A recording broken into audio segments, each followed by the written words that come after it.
a customer and a shop assistant. You will see that there is an example which has been done for you. On this occasion only, the conversation relating to this will be played first. Good morning, madam. Can I help you? Yes, please. I bought this bread-making machine from you quite a while ago, and it doesn't work. I see. That's unusual. These bread makers are usually very reliable. You didn't overfill it, did you, or put too much water in the mix? Those are two reasons for malfunction we often hear of. No, certainly not. I had it working for quite a while, and then it stopped working. It doesn't do anything now. I see. That sounds like a fault in the machine. Yes. I wonder if you can do anything about it for me. Well, that depends. If it is inside the guarantee period, we can help you. Otherwise, it will be more difficult. The assistant says it depends on whether it's inside the guarantee period. So, guarantee period is written in the space. Now we shall begin. You should answer the questions as you listen, because you will not hear the recording a second time. Listen carefully and answer questions 1 to 5. Good morning, madam. Can I help you? Yes, please. I bought this bread-making machine from you quite a while ago, and it doesn't work. I see. That's unusual. These bread makers are usually very reliable. You didn't overfill it, did you, or put too much water in the mix? Those are two reasons for malfunction we often hear of. No, certainly not. I had it working for quite a while, and then it stopped working. It doesn't do anything now. I see. That sounds like a fault in the machine. Yes. I wonder if you can do anything about it for me. Well, that depends. If it is inside the guarantee period, we can help you. Otherwise, it will be more difficult. Let me see. I have the receipt here. I bought it in, it was some time ago. The receipt says in February last year. February. Well, unfortunately, that means it is outside the warranty period. Oh. In that case, I'll get you a form which you can fill in and we'll see what we can do. Well, what can you do you think? Well, as I say, if you fill in this form, we can send away the bread maker to be mended. It goes off to a repair centre. Oh, good.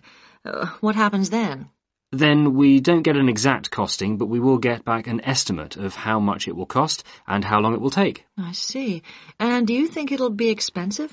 Well, it won't be cheap. There will be labour and parts to think about, and also the postage and packing costs. And we don't know how much they will be? Not yet. But when you get the estimate, you've got two options, obviously. If you agree, you can go ahead.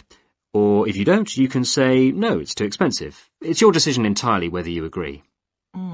And if I go ahead? Then we arrange the repair. We don't have much stockroom, so when it is done, what we'll have to do is arrange a time for you to collect it from us. All right, that's what I'll do. Just give me the receipt. Here you are. Just a minute, madam. I thought you said you bought the bread maker in February. That's right. Here's the date. 2/12/06. I think there's some mistake. In the UK, 2/12/06 is the 2nd of December 2006. Oh, of course. How stupid of me. Of course it is. So it's inside the warranty period. Oh, great. That's right. That's much easier. So, what can you do now? Very simple. You fill in this form, we replace the machine, and return it to your home address within 3 days. Oh, well, that's excellent.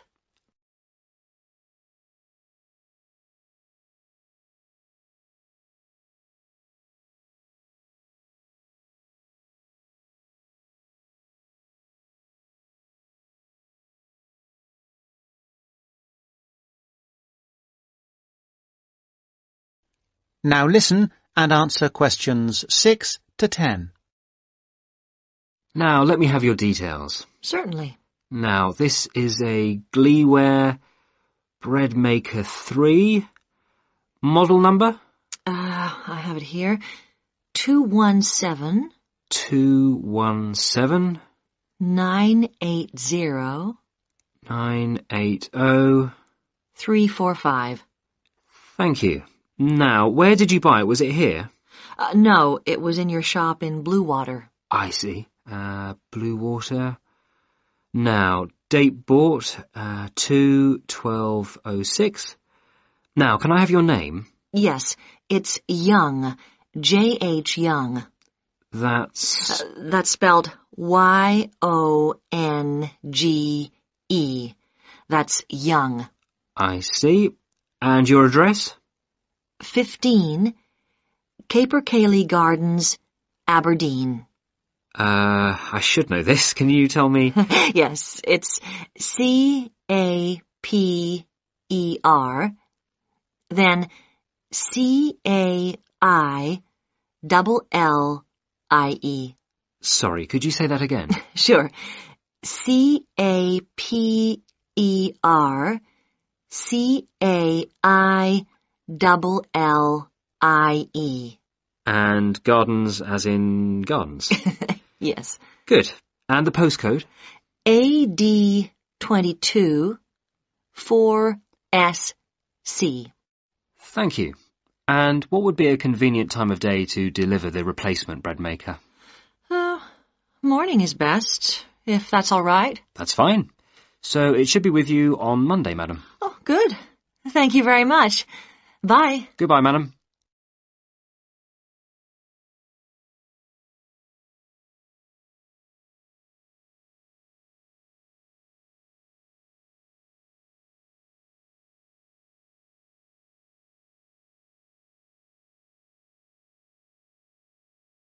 Section 2.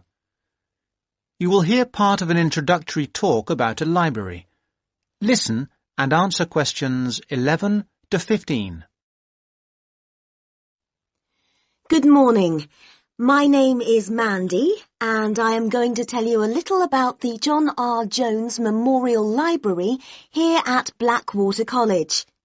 We regard the library as a gateway to the resources that you, as students at the college, may need. The majority of you are full-time students. You may find you spend a lot of time here. Even those of you who are part-time students will no doubt require the services too. I hope that by the end of this short talk you will know the services the library has to offer, including the website and how to get any further help you may need.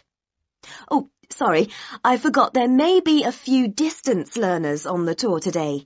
I'll explain about the online facilities and borrowing by post scheme a little later on. This is the main site of the library, but we also have the Rivergate building and the Fieldhouse Library.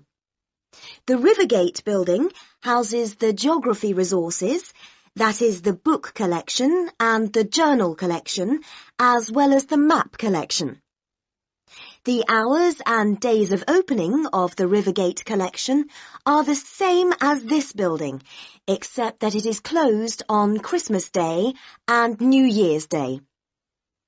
The Fieldhouse Library contains a specialist collection of local history, and if you want to visit it, you will need to make an appointment. Those two facilities are the only exceptions to the rule that all the Blackwater College libraries are open 24 hours a day, 7 days a week, 365 days a year. However, to gain access to the facilities, you must have your ID card. No ID card, no entry. We have heard all the stories and excuses, and we don't accept any of them. Just remember your ID card.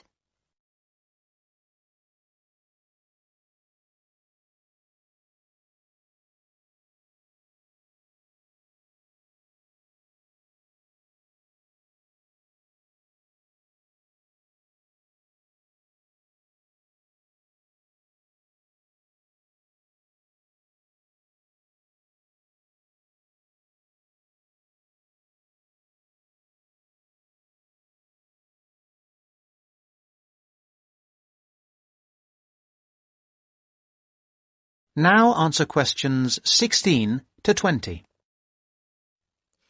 Now, I must apologise for the mess you can see around you today. Libraries should be quiet places, but unfortunately this is not currently the case here. This new building has been here for only 2 months, and as a result we have not quite finished moving in. So far, we have moved most of the book and journal collections from the old library into this new building.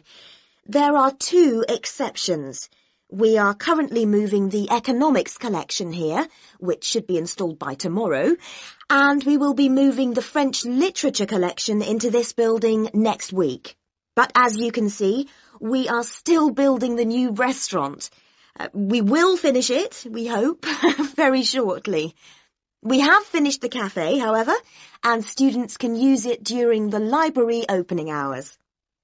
We have recently installed 150 computer places, and we will be adding another 100 shortly, so that there will be plenty for everybody very soon. Very shortly, this library will be one of the finest in this part of the country. Don't forget that the library isn't just about academic books. In addition to the books and journals, there is a wide range of national newspapers available from the librarians on request. I'd like to mention the different ways you can get help in using our resources.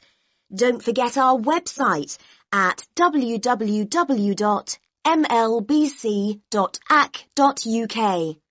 There are the full catalogues, and journal access is available if you have your password and ID number. Now, any questions?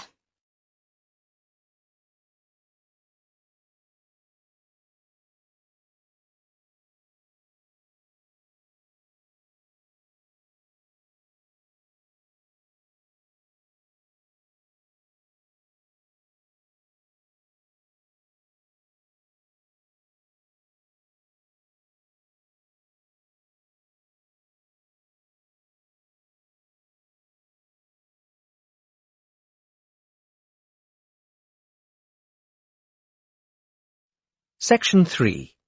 You will hear two students and their tutor discussing a wildlife presentation. First, you will have some time to look at questions 21 to 26.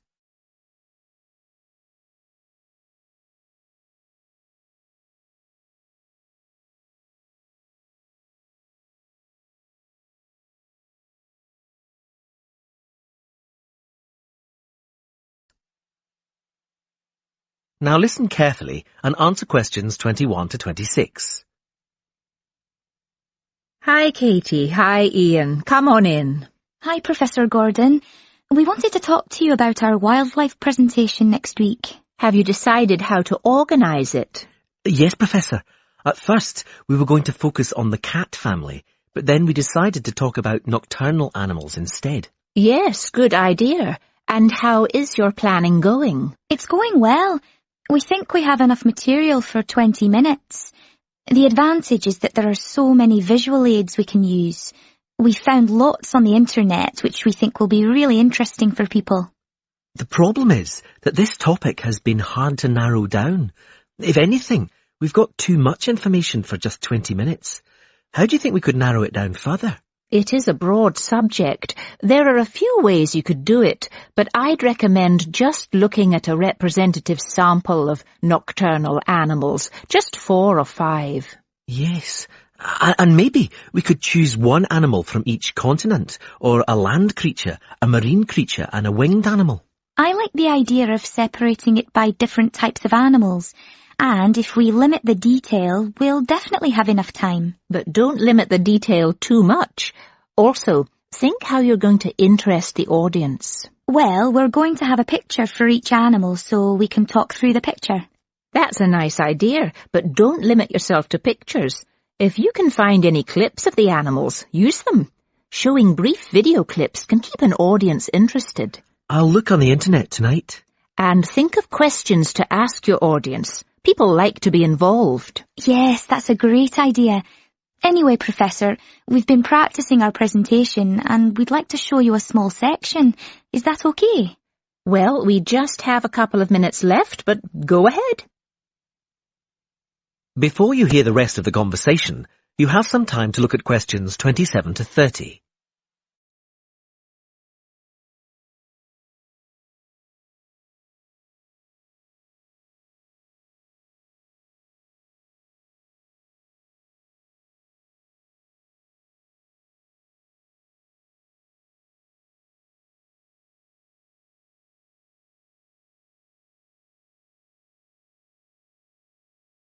Now listen and answer questions 27 to 30. Well, we were thinking of presenting each animal with a picture and describing their physical characteristics. OK, but not in too much detail. That's just background information. We'll start with the jaguar. I'll introduce it by saying that the jaguar is a nocturnal animal and the only species of the genus Panthera to be found in the Americas.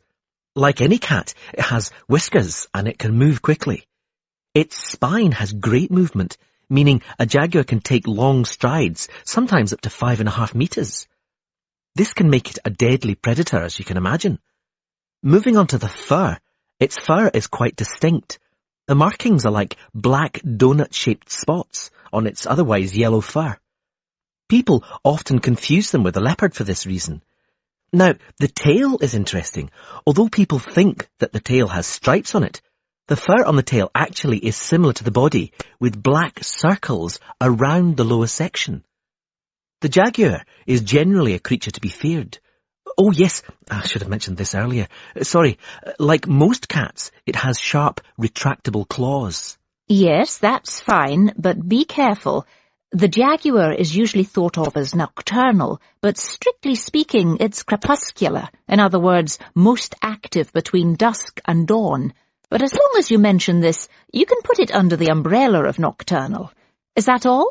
Yes, I think so. Thanks, Professor. That is the end of section 3. You now have half a minute to check your answers.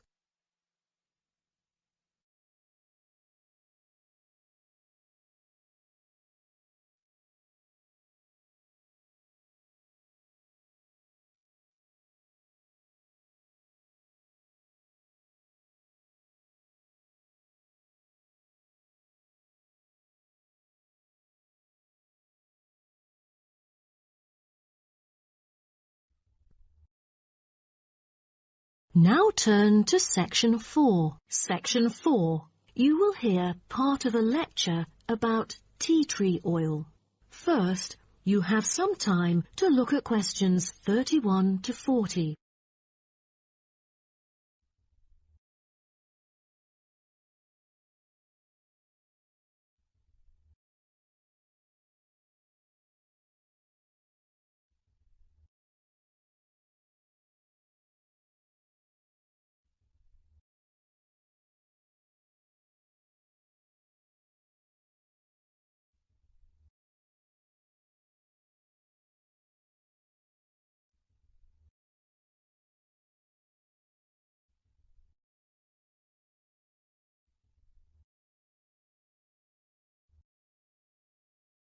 Now, listen carefully and answer questions 31 to 40.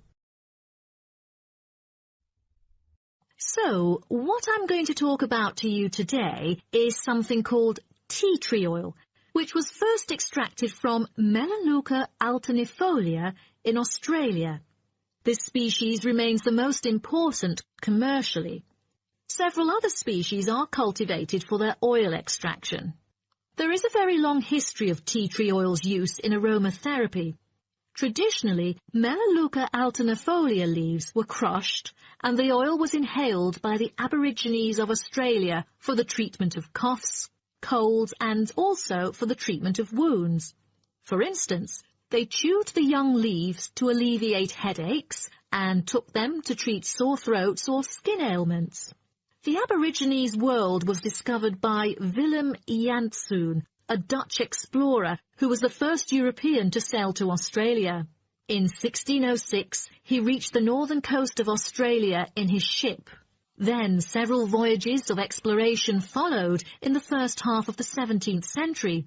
The Dutch found it a paradise on earth for man's well-being, with timber, stone and lime for building. There was also plenty of salt, and the coast was full of fish. Besides, they found the characteristics of the diet there because they happened to meet 10 naked black Aborigines having a meal in the open air. While the value of tea tree oil originated from Australia, it was gradually known and tested by the outsiders.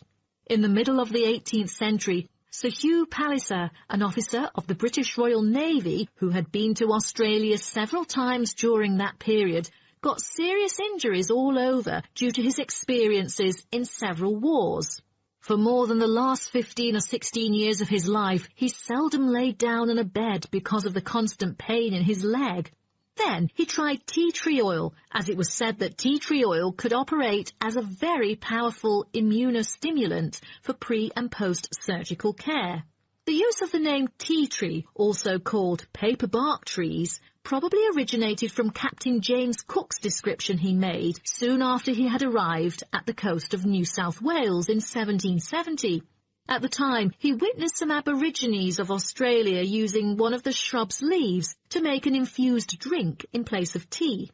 In the 1920s, some human clinical research and the documentation of many benefits associated with tea tree oil were credited, which were made by Dr. Arthur Penfold, an Australian government chemist.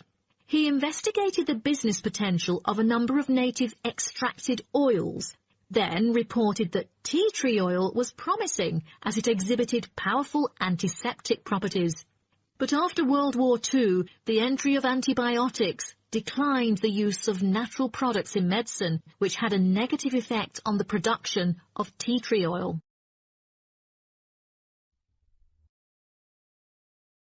As such an important and valuable material in the world, how is tea tree oil produced?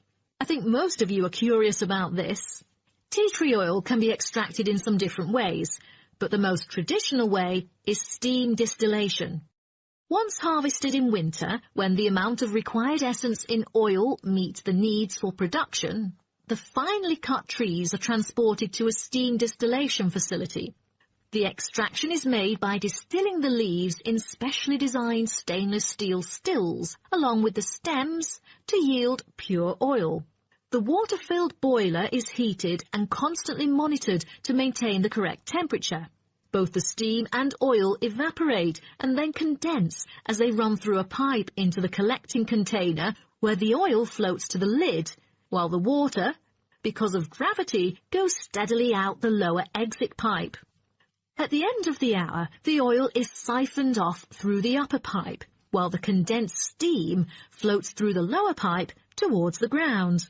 At the end of each distillation, all the spent plant material is hauled out of the still pot by hand with a short rake, piled onto a trailer and spread where required as a thick woody mulch. That is the end of section 4. You now have half a minute to check your answers.